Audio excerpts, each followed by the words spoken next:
Vazquez, this is Basement Politics Unfiltered. Tonight, let's discuss human rights.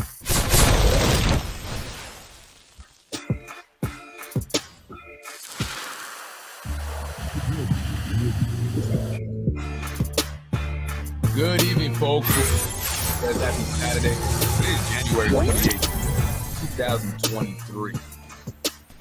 Tonight, I want to discuss the Hector Santiago lawsuit and talk a little bit about, briefly, the Memphis Five.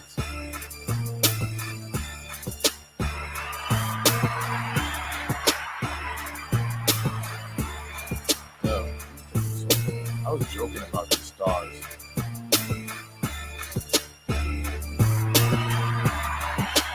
Good evening, folks. I'm Freddy Vazquez. Happy Saturday. There's a lot going on, with this Memphis incident.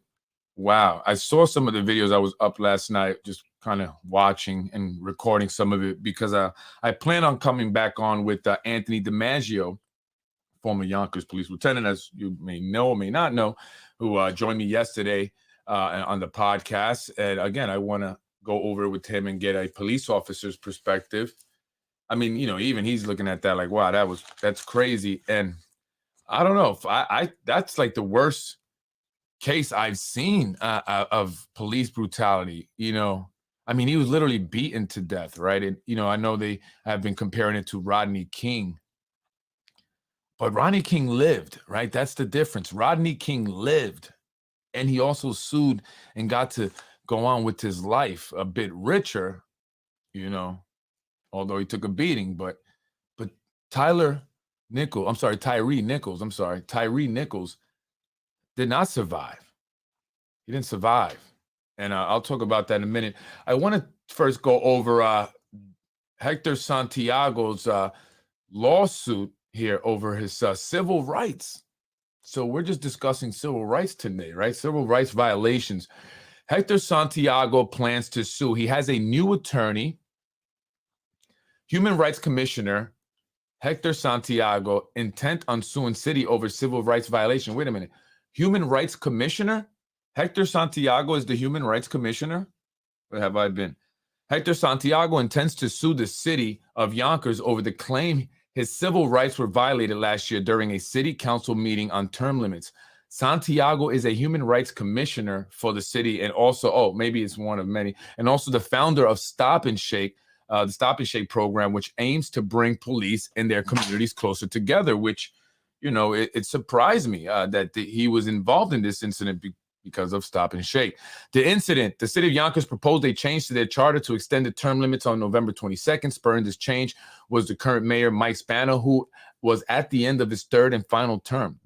This change would increase the allowed terms from 3 to 4. Many in the community protested this change. During the final city council meeting, residents and council members became highly animated and emotional, to say the least, after a tense exchange between Majority Leader Tasha Diaz and a constituent. Hector Santiago was forcibly escorted by a Yonkers police officer out of the chambers.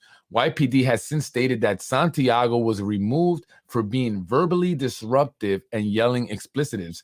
When Santiago left the chamber with his arm in a sling and recovering from recent rotor cuff surgery, a physical altercation occurred, which resulted in Santiago being struck and thrown to the floor in the hallway preceding the council chambers. Santiago was arrested and remained in jail for almost a full day. He has since had 7 court dates related to this incident. Part of this excess has resulted from certain judges and even the Westchester District Attorney recusing themselves from this case. This latter recusal may be to avoid the appearance of any unfairness, as Santiago campaigned for Westchester County DA. And I remember I spoke about that, right? And I'll get into that in a second, for Mimi Roca. Ultimately, the Orange County DA, David Hovler, has been tasked with handling this matter, and Hovler is pursuing disorderly conduct and resisting arrest charges against Santiago vigorously in court. In contrast to the treatment Santiago has faced, the officer who struck Santiago may go uninvestigated and undisciplined. No public statement from the Westchester DA or YPD has yet been released about an arrest, charges, suspension, or even investigation of this officer for striking a citizen. The potential lawsuit, while Santiago's criminal case is still on the way, he secured separate counsel for civil litigation. Leo Glickman is representing Santiago, and he has filed notice of claim with the city of Yonkers. That all but assures that the city will be served with a civil suit soon after the finalization of the criminal case. Speaking with Glickman, he stated that the purpose of the lawsuit is for the Yonkers Police Department to reform its practices and training to ensure the chances of this happening again are reduced.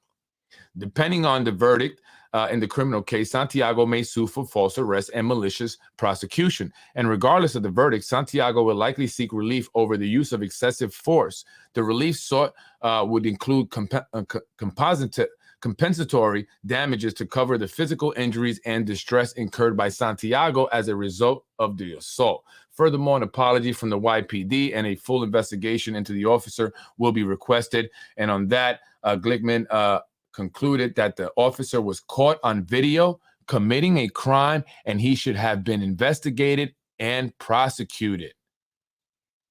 Hear that?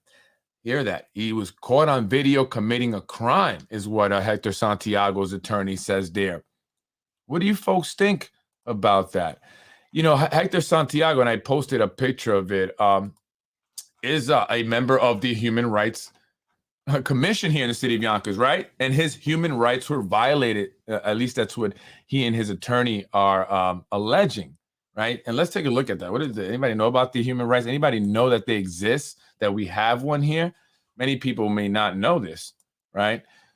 Oversees the purpose of it anyway, oversees and reviews the appropriate implementation of the New York State human rights law, including allegations of discrimination in areas of employment, housing, they should be busy, public accommodation, credit, education, retaliation, and boycotting, blacklisting, maintains an affirmative action component with executes the mandatory submissions to various regulatory agencies, monitors the city's workforce in respect to compliance with the various equal employment opportunity statutes. This is a 3-year term, and all members are appointed by the city council. And the chairperson is Robert Williams. The vice chair is Manuel Fernandez. Janet Garcia is the secretary. Alonzo is secretary. Dominic Morelli, Charles Rumelli, Hector Santiago, Patrick Murphy. I actually heard his name actually come up not too long ago. I got to go back into my notes. Paul Meisner, Teresa Brown Smith, and Jenai Wallace. Executive director is Mark Fang, Esquire, and I hear he may actually be getting that city court appointment. Mark Fang, is he going to be appointed to the next city court judge? I was assuming, or I was told that it would be Alexandra by several sources, including Vinny Spano, but I'm hearing now from another anonymous source that it's not. They're saying, stop saying that. You don't want to discredit yourself. And listen, I can only put out the information that I have. I was hearing that from good sources, actually. So, hey, if it's different, it may be different. I also heard about Mark Fang. So this is what they do. I mean, he's a member of it, and for him to have this happen to him is very strange, right? And so I don't know. This is a human rights thing. What do you think is going to happen with his lawsuit? I want to move on to what I really want to talk about this. Hector Santiago, and it says here that judges have recused themselves, including the Westchester County DA. Hector Santiago did campaign for Mimi Roca. I remember this, right? He actually brought me to her office in 86 Main Street. That's the building that's owned by AMS Acquisitions, right? The landlords of John Rubo over at the Trolley Barn.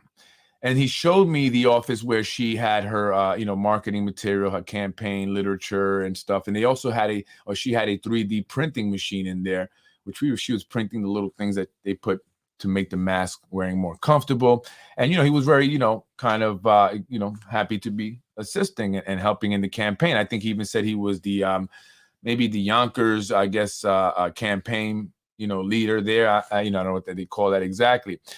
But one thing that I wonder now is, was she paying for that office? Was her campaign funding that? And I'm actually going to go back into that and look for the expenditures. did they pay for rent for the office space over at 86 Main Street, the building owned by AMS Acquisitions? And is that quid quo pro? Could there possibly be any quid quo pro there? She's currently handling the investigation into Mike Cater after Liam McLaughlin handed it over to her, and they're still waiting. What's going on with that, Mimi Roca? What's happening? I mean, that's really not that difficult of a case. I'm not sure why they've yet to come up with the conclusion. Could it be that there's primaries coming up in June and they're doing anything they can to keep Mike Cater out of these primaries? Remember, I said this. After the primaries, you will see a conclusion to that investigation, and they will have found nothing. So his lawsuit will have merit because they pretty much destroyed his political career over a witch hunt, right? And so was Mimi Roca doing the same thing? Quid quo pro, did she pay AMS for that office space that I myself saw after being brought there by Hector Santiago, who, as it states here, was working on her campaign? And many judges have also recused themselves from the Mike Cater lawsuit. Why are these judges recusing themselves? Could it be because many of them are appointed by the political machine here, the Yonkers Democratic Party and the current administration, along with Mr. Zahi Jeris? And so now, they have to recuse themselves. Conflicts of interest there that could come back to hurt their careers later on. And that's what's happening there, right? That's why so many people are recusing themselves. I mean, this Hector Santiago thing, really? They're really prosecuting this guy over disorderly conduct? What about Tasha Diaz? So you're saying that only, council members are allowed to be disruptive, to be vulgar, disrespectful, and insult people in a loud manner? I didn't hear Hector until he started getting grabbed up. But Tasha Diaz blew my mind, and as did many people. They couldn't believe it. People's mouths dropped. Yet and still, not a peep from anyone on the administration, any officials, anyone from the city saying how wrong Tasha Diaz was. Why didn't she get arrested or removed for disorderly conduct or for being loud? So they're really prosecuting this. I mean, they're spending the money. They're judges recusing themselves, and they're continuing to move forward. Now they have a judge from Orange County, really, for this. This is crazy. This is absolutely crazy. Another thing that I thought was interesting was how they are, talking about no investigation or no discipline being levied against the officer who was involved in the incident. And I hear he's a good guy. Like, I don't want to say nothing negative. And I had an encounter with him, which was a good thing, right? He looked out for me when I was at the meeting the term meeting at the library. He was kind enough to come and understand that the situation was getting a little hostile, and he said, "Hey, when you're ready, I'll walk you to the car. Just make sure everything is good and stuff." And I appreciated that. And so, came off as a great guy, great police officer to me. Other people have said the same. So what happened there? What actually happened there? That officer is also a member of the mayoral security detail. And if you are someone that is assigned to, the security detail of Mayor Mike Spano, then they have a lot of trust in you. You're somebody that's kind of, you're more inner than outer. You know what I'm saying? And so what happened there? Why would he have reacted that way? Yes, you can see Hector Santiago kind of shoving off his elbow, but the response, why? I would love to sit and talk to the officer. I know that's never going to happen, but I would just like to understand why, and also another thing is this officer, this particular detective, is also dating Judge Karen Best. Karen Best, when she first appeared on the political scene and wanted to run for judge, the Yonkers Democratic Party completely ignored her. Right? She had to go at it alone. She was even a write-in candidate in the beginning, but eventually I think they warmed up to her and they helped her out the second time around, which she was successful. But what happened there? What's really going on there? And why are they pushing this issue? Why not just letting it go? They know Hector Santiago. That's the stop and shake guy. I mean, isn't this ironic, right? Isn't that ironic? This is, he overreacted and escalated the situation. Are you referring to Hector Santiago? Is that who you're referring to? And again, the cop is, again, seems like a great guy. So I'm almost like, don't want to say anything bad. I want to always be fair, right? I always want to be honest and, call it like it is. But because that was a kind of a nice little jab there to the chin, you know what I mean? And that dude has some little muscles, not little, like big muscles actually. And so and I don't want to laugh at Hector Santiago, but that was funny when he spun him around and he was like, no, the cop overreacted and escalated the situation. Are you referring to when he grabbed him? So when he went to grab him, right, when he was first coming out with the first officer who brought him out, the bald guy, I forget his name, escapes me now. And then Officer Kilroy, is it Kilroy, something like that? He went over to kind of like talk to him, and it looked like Hector kind of pushed off him. It seemed like he was approaching him, and then the guy that was with Hector, right, or that got pulled out first, right, the individual with the hat and the gray sweatsuit, who I've actually seen a couple times recently. He was at the district meeting and also at a tenants association meeting that I went to. He was pulled out. He was talking to him. Everything looked like he was cool. He was fine.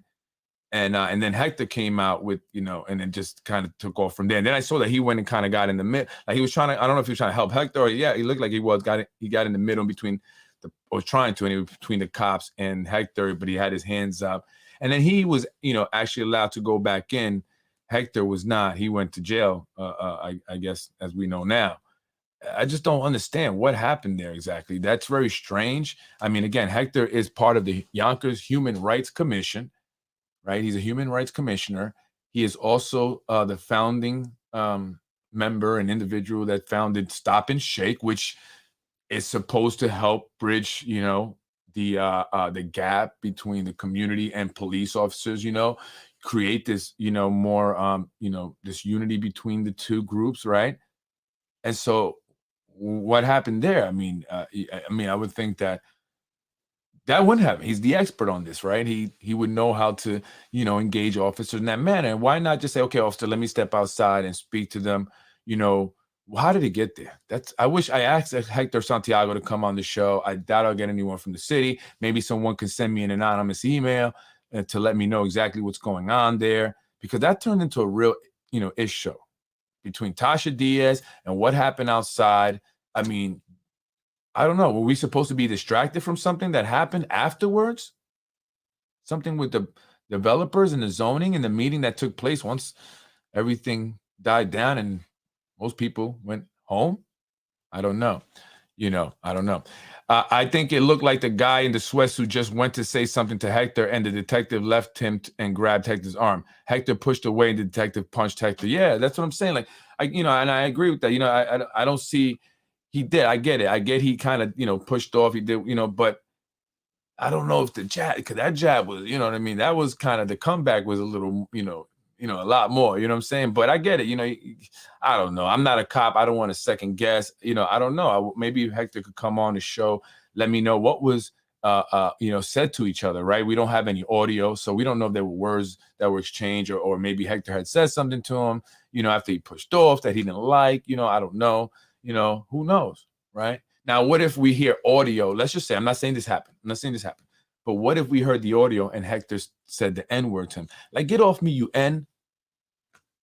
And then what would you guys think then? How would that change it for you in your mind? I'm just saying. I'm not saying he did that. I'm just saying. How would that? I'm just wondering. Just curious. Because you don't know. We don't know, right? There's no audio. We don't know, right? It's no audio. Maybe he could have said something about his mama. Right, we don't know. So I don't know. So if Hector would like to come on, maybe comment, what was exchanged. We don't have any audio. I just don't know. But I see that, now he's in the spotlight, this officer, and he's always pretty remained cool. I hear from everyone, he's a great guy, great cop. Everyone likes him. Everyone. Doesn't matter if you're for the Spanos or you're against the Spanos. People like him. I think he seems like a good guy to me, so I don't know. First Amendment, you're right. First Amendment. No, you're right. You're absolutely right.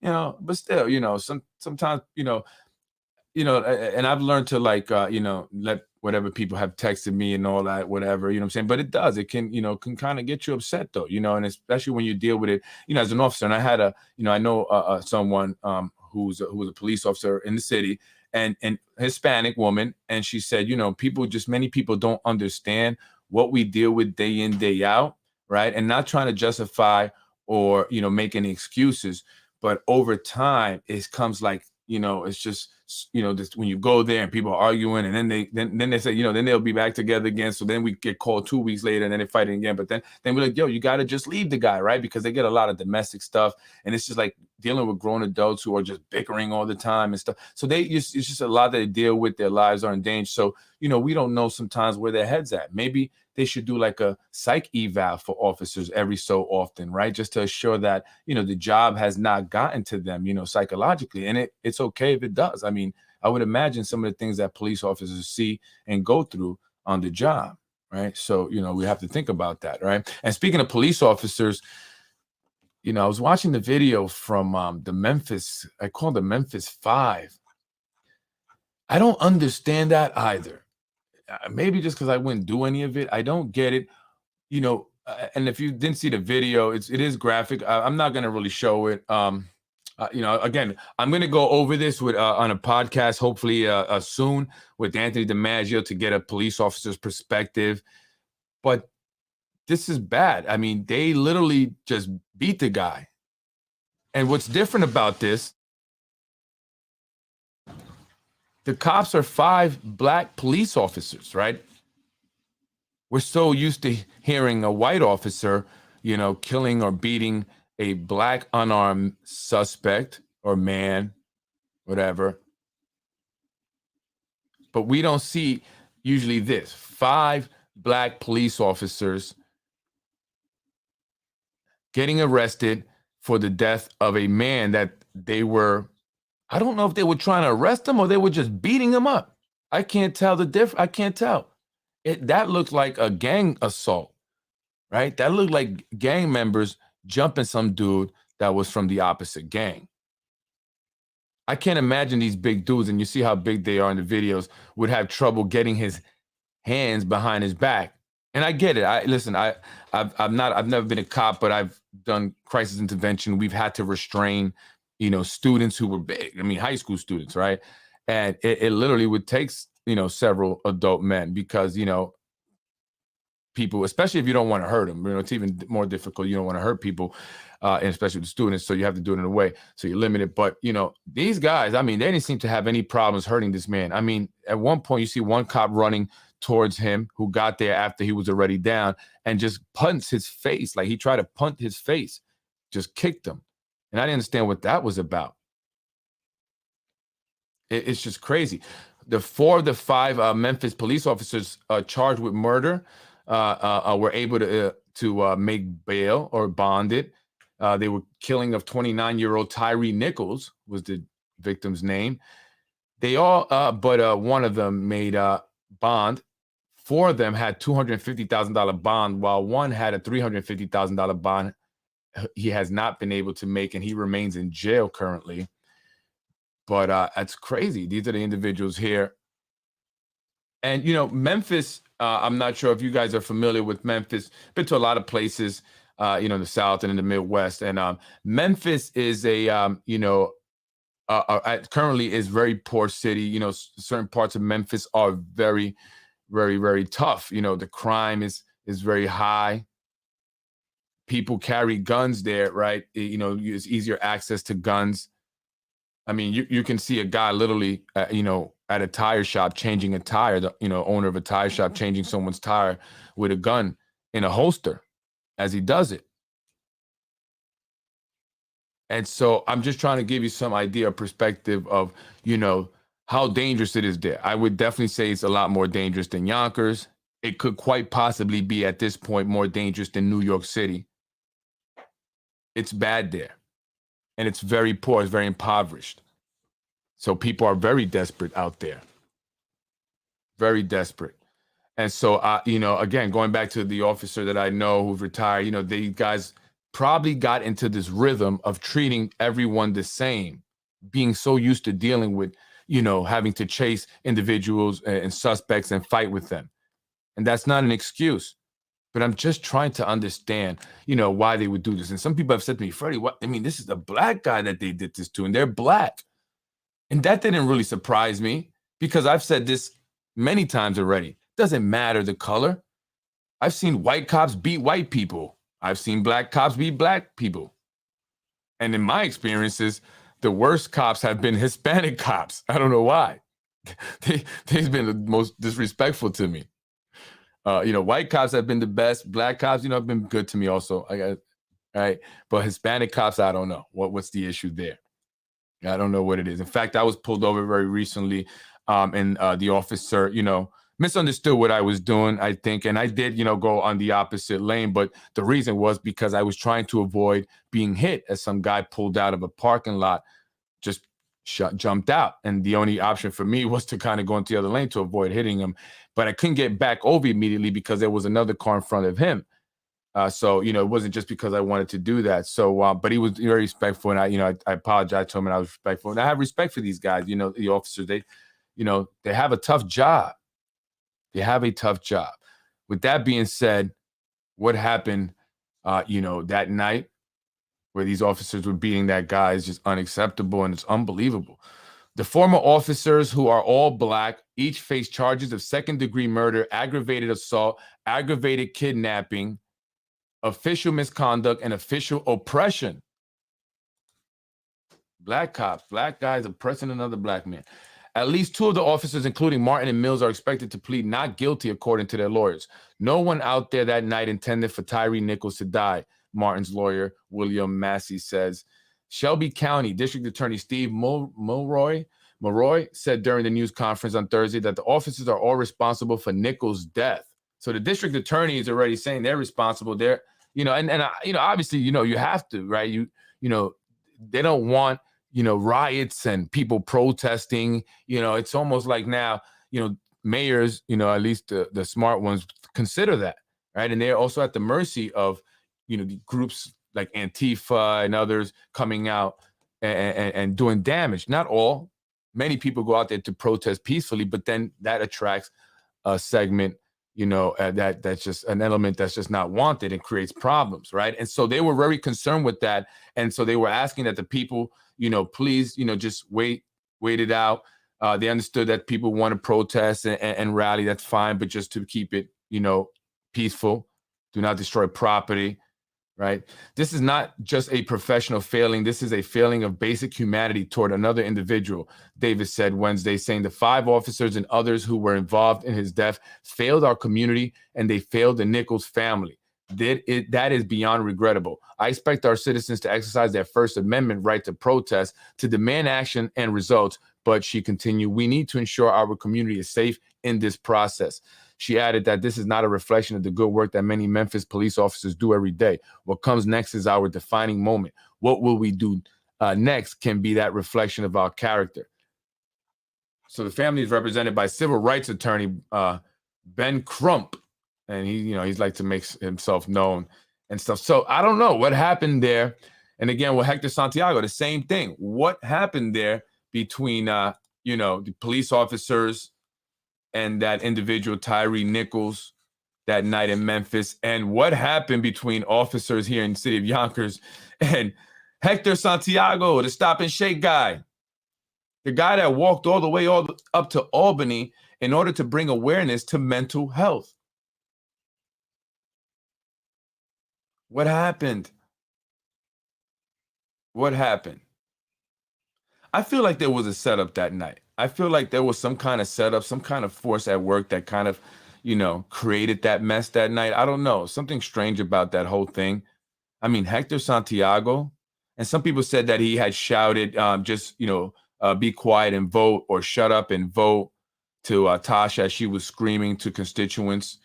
But even if he said that, right? I mean, that was being said the other night at the meeting at the Will Library. People were shouting things about Spano and, the corruption and all that.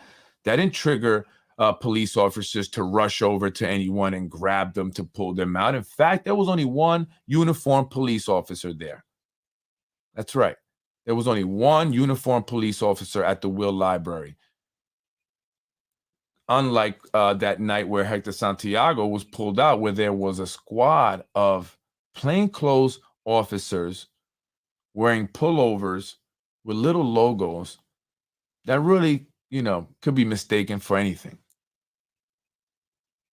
And there were individuals there that really just were in regular clothes with nothing that signified they were tied to the city or police, but were still involved. So that was strange to me. Regarding Hector, implicit in the commencement of the physical aggression is the intention to continue being aggressive. Put more simply, when somebody pushes a cop or attempts to push a cop, that person is signaling his intent to fight that cop. That is how cops will always read it. It is not then unreasonable for that cop to respond with a single closed fist strike to begin trying to subdue the initial aggressor. Yeah, sure. You took it right out the book, right? Right out the book. Technically, you are maybe right. I can't say I don't know. Technically, yes.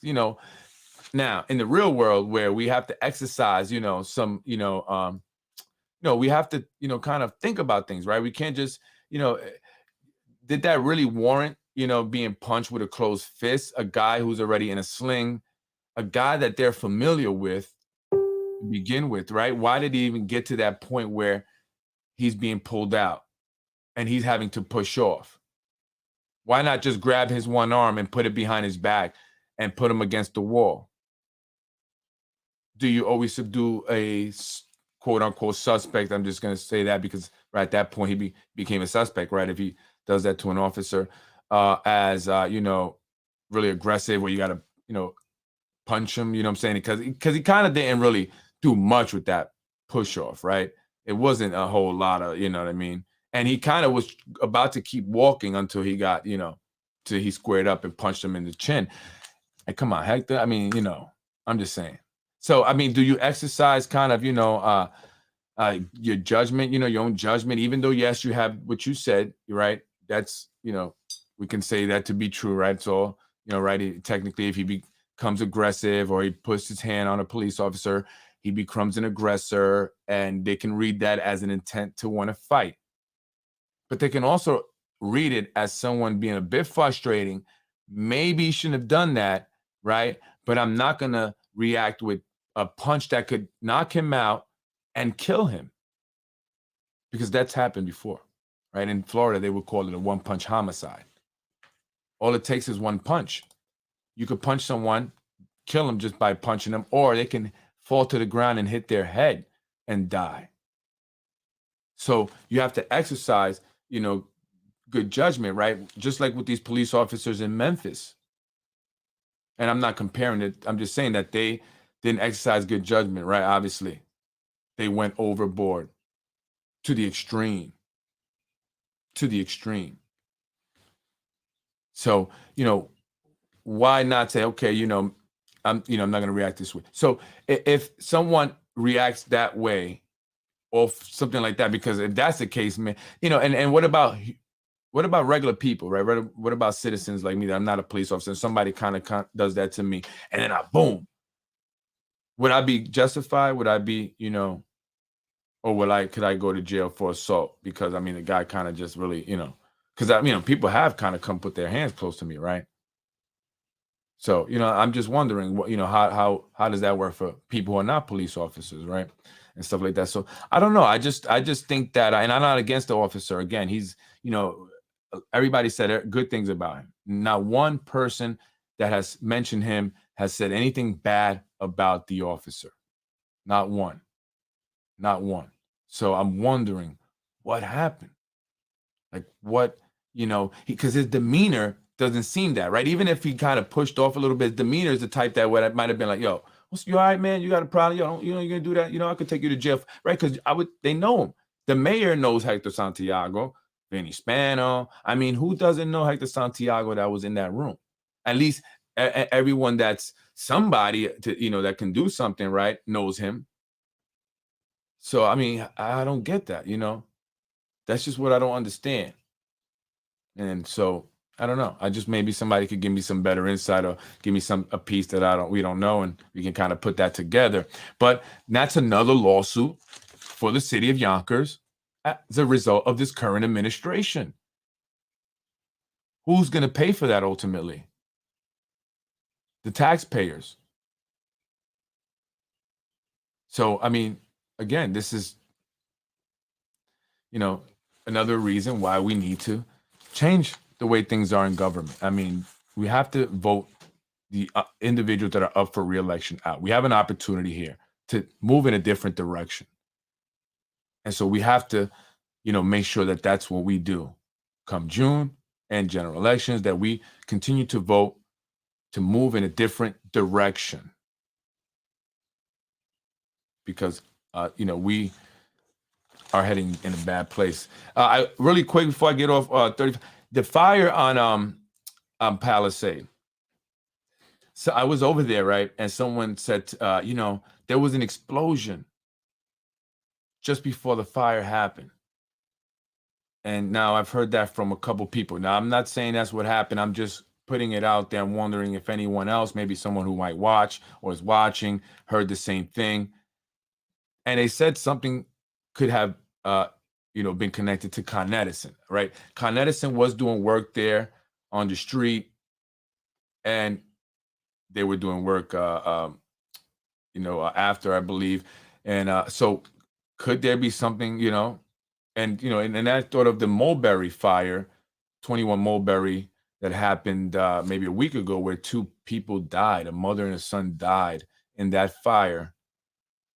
I noticed that Con Edison had been doing work there before the fire, that night after they put the fire out, and then days after the fire.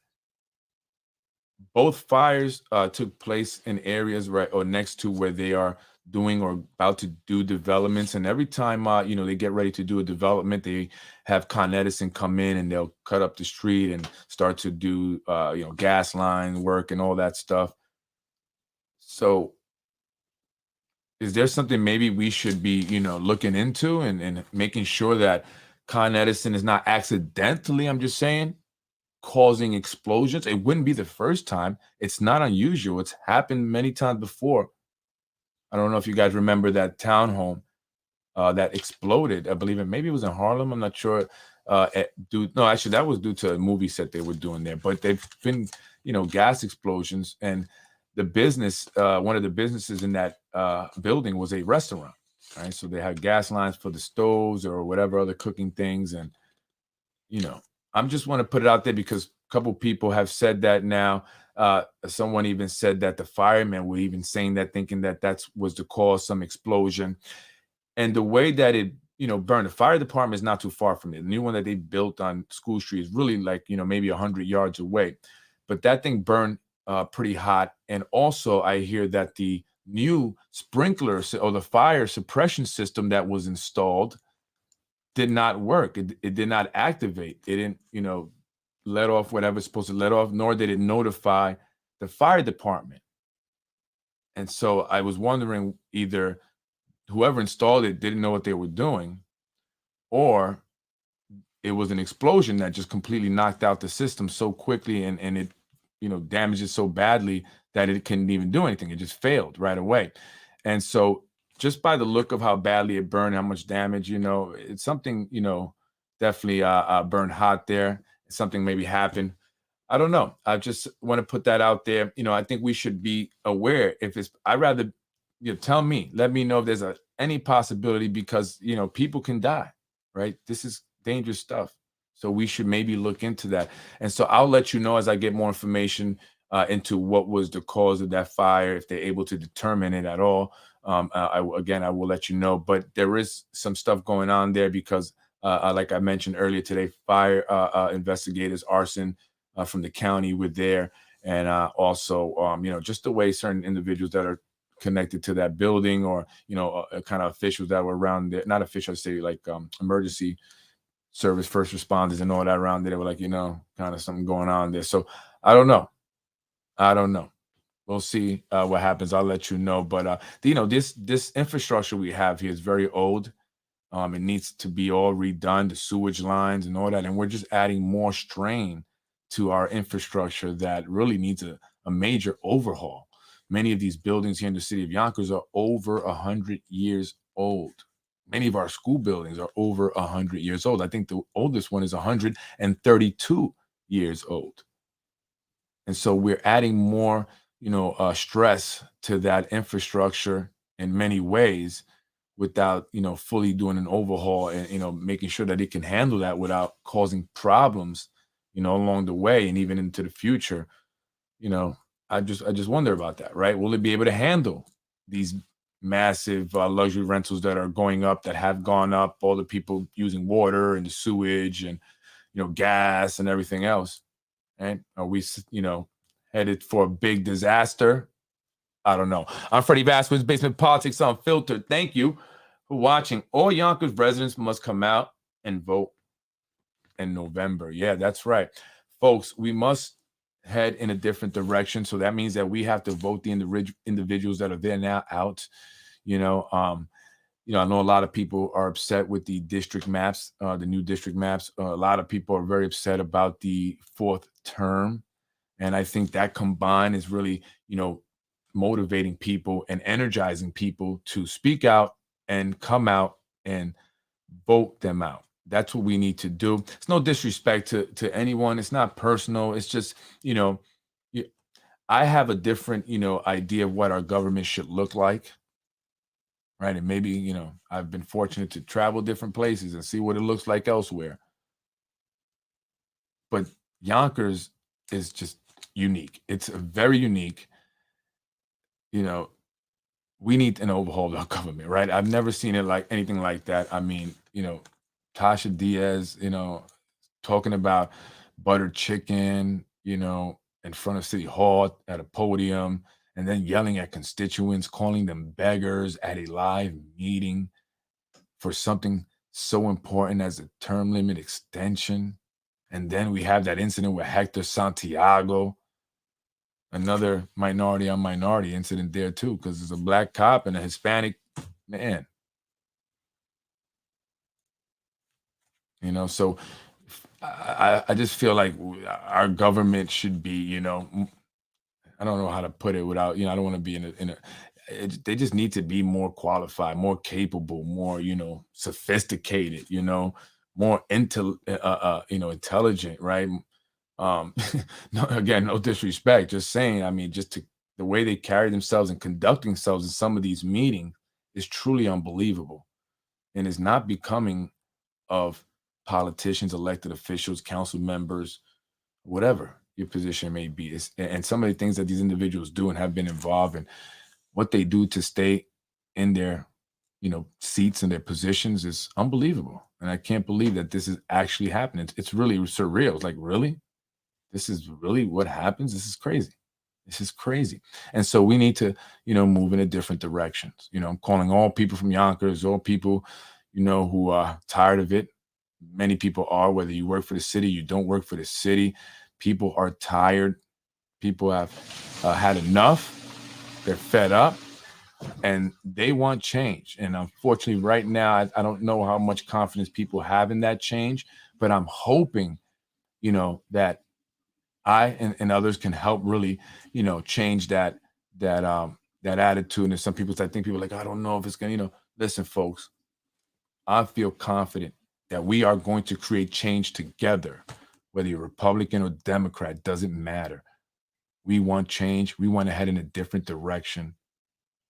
Then we must vote these individuals out and we must do it together. So have faith. Let's go out like we're going to do it. Don't think anything else, but it's going to happen. I'm Freddie Vazquez, Basement Politics. Thank you, folks. I appreciate it. As always, I love you guys. I love Yonkers. I love this podcast. And I love the fact that I'm able to have this platform to communicate with individuals here in the city of Yonkers, to inform them on, obviously politics, but other things, as well. And if you have any questions, again, email me at politicwithfred@gmail.com. And if you're, looking for work and you think that you might do well in sales, reach out to me. I'm looking for a couple more sales guys. Shout out to my, one of the guys today did his thing. So yeah, let me know, if you're looking for work. And and you want to bust your butt because that's how you succeed. You got to work hard. Nothing is handed to you. Nothing comes easy. At least that's my experience, and I would imagine that's the experience for many people. So, was the punch to Hector necessary? Well, hindsight is 2020, so it's easy to say probably not. But these things are usually not so clear and obvious when happening in real time. Hector is fine, and Kilgore is it Kilgore? Will not be fired or prosecuted. I'm sure he won't, nor should he be. And I didn't say he should. I'm just saying what happened. I just don't understand what happened to, for it to get to that point. I mean, it's not like, it's some guy that just some, thug in the street that, no one knows, right? And it's kind of presenting a real danger. I mean, it's Hector Santiago, the stop and shake guy, one of the human rights commissioner, who everyone knows and has worked on many of their campaigns and who has an arm in a sling, right? That's all I'm saying. That's all I'm saying.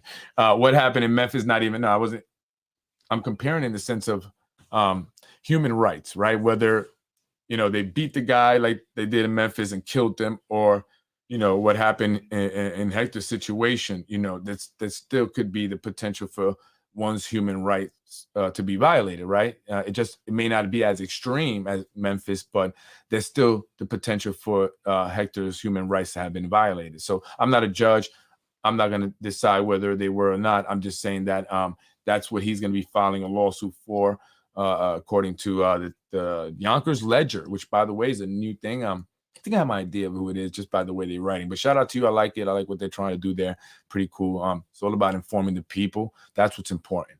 So yeah, we'll talk about it tomorrow. Definitely, let's do that. But no. So and again, this is not an anti police, anti the officer Russell, I believe Kilgore. I thought it was something else. But it's not against him. It's not anti him. It's just trying to understand what went wrong so we can move forward. And truly not, have this happen again, because this isn't like, like you said, these Yonkers has changed a lot. The police department has really gotten a lot better.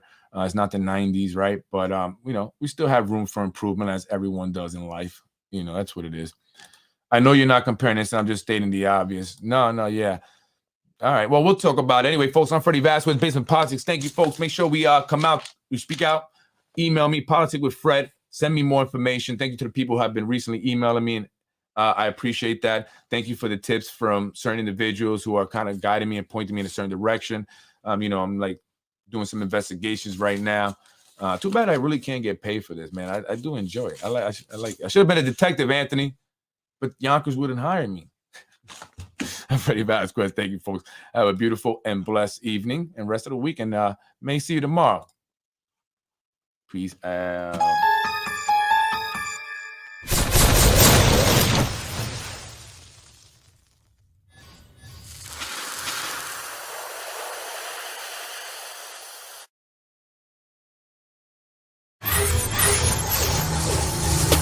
Freddy Vazquez, Politics Unfiltered. Make sure you share, let people know, whisper it in their ear if you don't want people knowing that you are watching. This is the guilty pleasure. But people are watching because,